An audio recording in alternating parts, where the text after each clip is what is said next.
Hello friends, नमस्कार, good evening, welcome to my channel Dev spoken classes. Myself Dev Juneja और मैं आप सभी का स्वागत करता हूं हमारे चैनल में, देव स्पोकन क्लासेस में। और फ्रेंड्स, जैसा कि आप जानते हैं, इधर मैं सबसे पहले आप लोगों को सभी लोग अपने जो दर्शक हैं हमारे, जो हमारे फॉलोअर्स हैं, मैं उनसे माफ़ी चाहूँगा कि इधर मैं किसी कारणवश अपनी रेगुलर वीडियोस नहीं डाल पा रहा हूँ। उसके लिए मैं क्षमा प्रार्थी हूँ। कुछ ऐसे समस्याओं का सामना मुझे करना पड़ा, जो मैं जिस कारण से वीडियोस रिकॉर्ड नहीं कर पाया। बट अब ये शिकायत का मौका, इट्स अ फाइनल कमिटमेंट कि अब ये शिकायत का मौका आपको नहीं मिलेगा। At any cost, any how, जैसे भी मर्जी होगी, मैं आपकी वीडियो रिकॉर्ड करूंगा और आप तक का पहुंचाऊंगा। That is my final commitment friends. चलिए आज हम शुरुआत करते हैं आज के सेशन नंबर 93 की। और आज एक बहुत ही डिफर सेशन मैं आपके लिए रिकॉर्ड कर रहा हूं।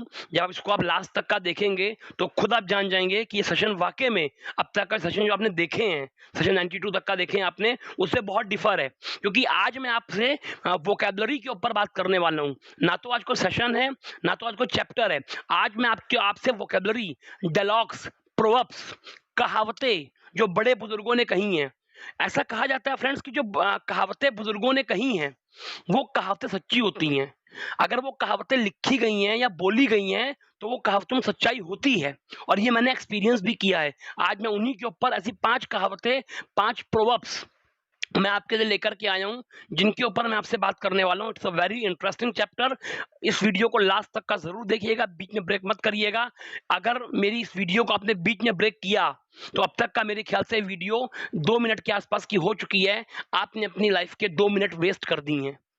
अगर आपको देखनी है तो वीडियो को लास्ट तक का देखिएगा। अगर सब्सक्राइबर आप हमारे हैं, दैट इज वेरी गुड। अगर सब्सक्राइबर नहीं है, सब्सक्राइब का ऑप्शन आ रहा है, सब्सक्राइब कर लीजिए और बेल आइकॉन को प्रेस करना मत भूलिएगा, उसको याद से प्रेस कर दीजिएगा। और साथ ही में अगर आपको हमारी वीडियो पसंद आए, एक अच्छा सा कमेंट और लाइक करना मत भूलिएगा, क्योंकि आपका वो कमेंट और लाइक हमारी अगली वीडियो की एक बहुत अच्छी मोटिवेशन होती है। क्लियर है फ्रेंड्स? आइए हम शुरुआत करते हैं आज की प्रोवर्ब सेशन की। जैसे कि आप लोग जानते हैं, बहुत सारी कहावतें हमारे बड़े बुजुर्गों ने बोली हैं, हम लोग उसको आज इस्तेमाल करते हैं और वो सच्ची भी होती हैं। तो आज मैं उसी पर बात करने वाला हूँ, जिनको अपनी स्पोकन इंग्लिश में आप अब तक हिंदी में बोलते आए हैं। मैंने आज 5 प्रोव्स के ऊपर बात करने वाला हूँ, लेकिन आगे आपको मैं और भी प्रोव्स दूंगा स्टेप बाय स्टेप। तो आज मैं 5 के ऊपर, वो ऐसी 5 प्रोव्स हैं जो आपके स्पोकन हिंदी में फ्रेंड्स बहुत ज्यादा बोली जाती हैं, बहुत ज्यादा। जब आप वीडियो को लास्ट तक का देखेंगे, तो लास्ट प्रोवर्ब तक आप यही बोलेंगे कि हाँ, ये प्रोवर्ब बहुत ज्यादा बोली जाती है। मैं उस पर बात करने वाला हूं आप लोगों से। पहली प्रोवर्ब लिखी हुई है, it takes two to make a row. It takes two to make a row. It takes two make a row. इसका मतलब फ्रेंड्स होता है, ताली हमेशा 2 हाथ से बजती है। ये बहुत ही अच्छी कहावत है और एक लाइफ की बहुत बड़ी मोटिवेशन भी है। इंसान सोचता है, इसको इसका सेंस क्या है मैं आपको बताता हूँ। जैसे कि जहाँ पर कोई व्यक्ति है, चाहे वो आपके मम्मी हैं, चाहे वो आपके पापा हैं, चाहे वो आपका फ्रेंड है, चाहे वो आपका लाइफ पार्टनर है, चाहे वो आपका कोई दोस्त है ना, कोई आपका रिलेटिव है, आपका कजिन है।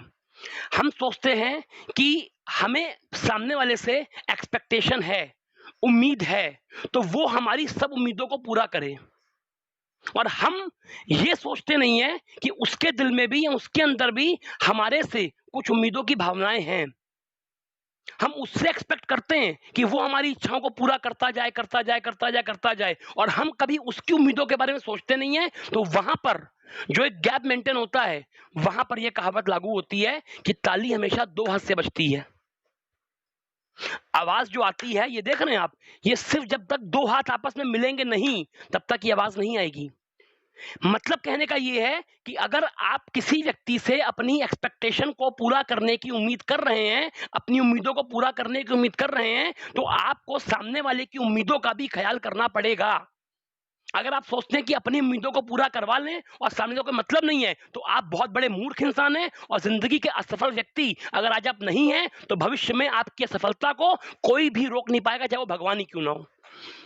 ये अपने घर में जो आपके बुजुर्ग बैठे होंगे, आपके बड़े बैठे होंगे, आप उनसे पूछिएगा तो वो भी आपको यही जवाब देंगे कि एक व्यक्ति से मैं उम्मीदें कर रहा हूं कि वो मेरी इच्छाओं को पूरा करे, और मैं उससे ये सोच ही नहीं रहा हूं कि मुझे भी उसकी इच्छाएं पूरी करनी है, क्योंकि तभी वो रिश्ता आगे बढ़ेगा, क्योंकि ताली हमेशा 2 हाथ से बजती है।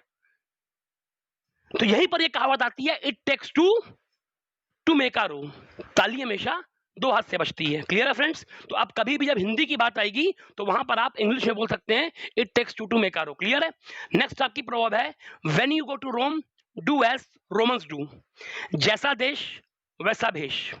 इंसान सोचता है, कभी कभी गलतियां करते मालूम है, कि उसको जो स्थिति पसंद आ गई वो उसी स्थिति में जिंदगी को जीना चाहता है, जबकि लाइफ एक कंडीशंस के ऊपर बेस्ड होती है।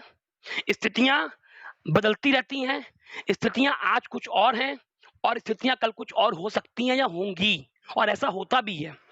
सपोज कर लीजिए कि आज मैं फिट हूं तो ये अनिवार्य नहीं कल मैं फिट ही रहूंगा। क्या पता कल मुझे फीवर आ जाए, स्थिति बदल जाएगी। मेरी बात समझिएगा। लेकिन इंसान जो होता है वो एक ही स्थिति में रहने की कोशिश करता है कि जिस स्थिति में हूं, इंसान क्या चाहता है कि जिस स्थिति में हूं बस वही अच्छी है, मैं जिंदगी भर वो अपने आप को बदलना नहीं चाहता। और जो अपने आप को बदलता नहीं है, जो वक्त के हिसाब से अपने आप को बदलता नहीं है, जब वक्त अपनी करवट लेता है तो इंसान ऐसा गड्ढे में गिरता है कि उसके बाद बदलने का मौका भी नहीं होता है। वहां पर एक कहावत लागू होती है कि when you go to Rome do as Romans do, जैसा देश वैसा भेष। जिस स्थिति में जाइए उस स्थिति में अपने आप को ढाल लीजिए। अगर ये करने में सक्षम अगर आप हैं तो आप एक परफेक्ट व्यक्ति हैं। अगर ये करने में सक्षम आप नहीं हैं तो आप दुनिया में कितने भी गुणी हो आप परफेक्ट नहीं कहलाएंगे। That is the fact. तो ये कहावत है when you go to Rome do as Romans do. Next आपका ह्यूमन इज टू एरर। बहुत अच्छी कहावत है। इंसान गलतियों का पुतला होता है, गलतियां इंसान से होती है। अगर हम गलती ना करें तो हम भगवान कहलाएंगे और भगवान तो हम है नहीं। तो human is to error. Suppose करिए कि आपका फ्रेंड है, कोई आपका कजिन है, कोई आपके घर में छोटे भाई बहन है, उनसे गलती हो गई तो वहां पर अपनी देखिए, एक होता है गलती होना और गलती को स्वीकार कर लेना। सबसे पहली चीज तो ये, एक सफल व्यक्ति वो है जो ये माने कि हाँ ये मेरी गलती है।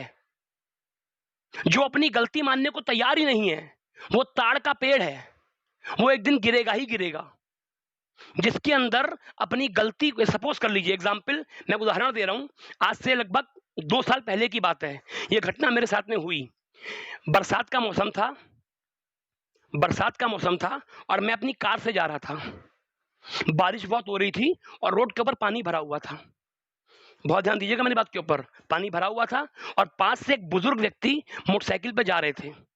मेरी कार में एसी चल रहा था, शीशे गाड़ी के बंद थे, गाड़ी मेरी स्पीड में थी। मैं खुद अपनी गलती मानता हूं क्योंकि वहां पर पानी भरा हुआ था तो मुझे जो बाहर बाइक पर हैं मुझे उनकी परवाह करनी चाहिए थी, लेकिन मैंने वहां गलती करी और मैंने कार की स्पीड को कम नहीं किया। और एक बहुत ही सज्जन बुजुर्ग व्यक्ति, उनके ऊपर सारी शीटें पड़ी और वो पूरी उनकी जो ड्रेस थी, जो कपड़े थे, वो गंदे हो गए।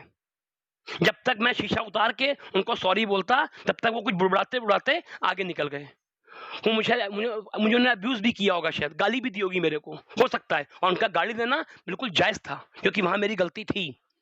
अब जब उसके बाद उस गलती का एहसास करना वो एक बड़ी बात है। उसके कुछ दिनों के बाद फिर बारिश का मौसम आया और सेम स्थिति थी। मैं उसी जगह पर, या कोई और रोड थी, मैं अपनी बाइक से जा रहा था और वहां से मेरे बगल से कार, वहां पर एक बगल से कार गुजरी और उस कार के गुजरने के बाद जब वो स्पीड में निकली तो वही छींटा मेरे ऊपर पड़ी तो मुझे एहसास हो गया कि मेरी करनी में भुगत गया। और ये फैक्ट घटना है, मैं आपको मजाक नहीं बता रहा हूं क्योंकि मैं अपनी बात कर रहा हूं, मैं किसी और की बात नहीं कर रहा हूं, मैं खुद की बात कर रहा हूं। क्योंकि मैंने बेवजह एक बुजुर्ग इंसान को परेशान किया था तो आज कहीं ना कहीं उसने उस टाइम तो कोई रिएक्ट मुझे नहीं, क्योंकि मेरी कार में, मैं कार में था, मैं आगे निकल गया। लेकिन अगर सपोज कर लीजिए कि अगर आपने कोई मिस्टेक किसी सवाल, कोई भी सज्जन व्यक्ति को या शरीफ व्यक्ति को अगर आपने फर्जी दुखाया है तो आपको उसको आगे झेलना पड़ेगा, उसके लिए आप तैयार रहें। तो वहां पर सबसे अहम चीज है कि अगर कोई गलती आपसे हुई है तो उसको सबसे पहले आप स्वीकारें कि हाँ मैं मतलब आई एम मिस्टेकन, मैं गलत हूं। उस गलती को माने, आपकी क्षमता होने उस गलती को सुधारें, तभी आप एक बड़े इंसान, एक सफल इंसान बनेंगे, अन्यथा नहीं बनेंगे। चाहे वो आप हो, चाहे वो मैं हूं, चाहे वो कोई भी हो। क्लियर है? तो ह्यूमन इज टू एरर। कोई आपका छोटा भाई बहन गलती कर दे तो आप उस गलती को, अगर वो मानता है आपसे गलती कि हाँ मेरी फॉल्ट है, मैं अपनी गलती को स्वीकार करता हूं, तो वहां पर आप बोल सकते हैं नो इश्यू, कोई बात नहीं, ह्यूमन इज टू एरर। इंसान गलती का पुतला होता है, आगे से ध्यान रखना। क्लियर है? चलिए नेक्स्ट आपका है to cast pearls before swine. ये बहुत बढ़िया है, ये खाने पीने के लिए आता है ना, क्योंकि हर को खाने पीने का बहुत शौक होता है। बंदर क्या जाने अदरक का स्वाद। To cast pearls before swine, cast, CAST, cast, pearls, PEARLS, pearls, before swine, SWINE, swine, to cast pearls before swine, बंदर का यानी अदरक का स्वाद। सपोज कर लीजिए आप दो भाई बहन हैं, आपकी सिस्टर ने कोई बढ़िया सी डिश बनाई, बहुत शौक से बनाई, अब आप होता ना भाई बहन, आपने टांग खींचते दूसरे की, लेग पुलिंग करते हैं, तो उसने बनाई, आपको पसंद आई, आपने मजाक किया, अरे इसमें नमक कम है, या कुछ भी उसका मतलब लेग पुलिंग करी, टांग खींची, तो बोल सकती है कि बंदर क्या जाने अदरक का स्वाद, बुलती बहुत है। To cast pearls before swine, मतलब एक अच्छी जो डिश है, जो बनी हुई है, आपको उसमें कोई टेस्ट नजर ही नहीं आ रहा है, तो वहां पर जिसने वो बनाई है, तो वो आपको ये टॉन्ट कर सकता है कि to cast pearls before swine, बंदर क्या जाने अदरक का स्वाद। जब आप उसकी बनाई हुई डिश को आप नकार रहे हो, टेस्टी डिश को, तो वो आपको बंदर कहने का अधिकार रखता है, ऐसा मेरा मानना है। तो to cast pearls before swine. Next आपका है, a bad workman quarrels with his tools. ये बहुत अच्छा डायलॉग है। A bad workman quarrels with his tools. A bad workman, WORKMN, workman, quarrels, झगड़ा करने को बोलते हैं quarrels, QUARRELS, quarrels with his tools. Tools बोलते हैं औजारों को, कि एक बैड वर्कमैन, एक जो बहुत खराब लेबर जो होता है, उसकी पहचान है कि वो खराब है। वो कौन है? जो अपने औजारों से झगड़ा करता है। बहुत अच्छा डायलॉग है। जो अपने औजारों से ही झगड़ा करता है, वो एक बहुत ही खराब कर्मचारी है। वो बहुत ही खराब कर्मचारी है। नाच नावे आंगन टेढ़ा, आता आता कुछ नहीं है, लेकिन वो लगा पड़ा है, भिड़ा पड़ा है। तो नाच नावे आंगन टेढ़ा, अ bad workman quarrels with his tools. तो ये 5 प्रोवर्ब्स हैं, एक ऐसी 5 प्रोवर्ब्स हैं जो आप अपने लास्ट तक का, मैंने आपसे वादा किया था कि जो लास्ट प्रोवर्ब पढ़ोगे वो भी बहुत बोली जाने वाली है, और आपको ये एहसास हुआ होगा कि लास्ट प्रोवर्ब तक आप अपनी स्पोकन हिंदी में इसको बहुत यूज करते हैं। क्लियर है फ्रेंड्स? तो ये आपकी आज 5 प्रोवर्ब्स थी, जिनको मैं कल जब कभी आगे चैप्टर, कल तो मैं कल चैप्टर नहीं पढ़ाऊंगा, कल एक हम आपके सामने एक नया चेहरा लेकर के आएंगे। एक हमारे बहुत ही एक्सपीरियंस मैम है, मैं कल आपको उनसे इंट्रोड्यूस कराऊंगा उनको, आप लोगों से, और वो आपको कुछ टिप्स देंगी आपकी सक्सेस को लेकर के, आपसे बात करेंगी। कल की वीडियो बहुत इंटरेस्टिंग होने वाली है, एक नया चेहरा आपके सामने आएगा, तो कल की वीडियो को प्लीज मिस मत करिएगा। कल 4 से 5 मिनट की वीडियो आपके लिए बहुत बेनिफिशियल फ्रेंड्स होने वाली है, तो कल की वीडियो मिस मत करिएगा। परसों की वीडियो में मैं आपको चैप्टर पढ़ाऊंगा, और आगे जो स्टोरी मैं बनवाऊंगा उसमें इन प्रोवर्ब्स को मैं यूज करने का पूरा प्रयास करूंगा। क्लियर है? इतना काफी आज के लिए है, इनको अपनी स्टोरी में यूज करिएगा। और जो हमारे प्रीवियस चैप्टर्स अगर नहीं देखे हैं, सब्सक्राइबर अगर आप नहीं है हमारे, सब्सक्राइब कर लीजिए अगर आपको मेरी वीडियो पसंद आई है तो। और हमारे प्रीवियस जो वीडियोस हैं 92, उनको जरूर देखिए, क्योंकि स्पोकन एक बहुत बड़ी रिक्वायरमेंट है, ये आप भी जानते हैं, और उसको पूरा करिए, अपने करियर में आगे बढ़िए। इतना काफी है। आप लोगों से मुलाकात होगी कल ठीक शाम को 9 बजे। तब तक के लिए अपना ख्याल रखिए, अपनी फैमिली का ध्यान रखिए, सुरक्षित रहिए। Thank you so much from my side. नमस्कार, nice to meet you, good night, जय हिंद, थैंक यू।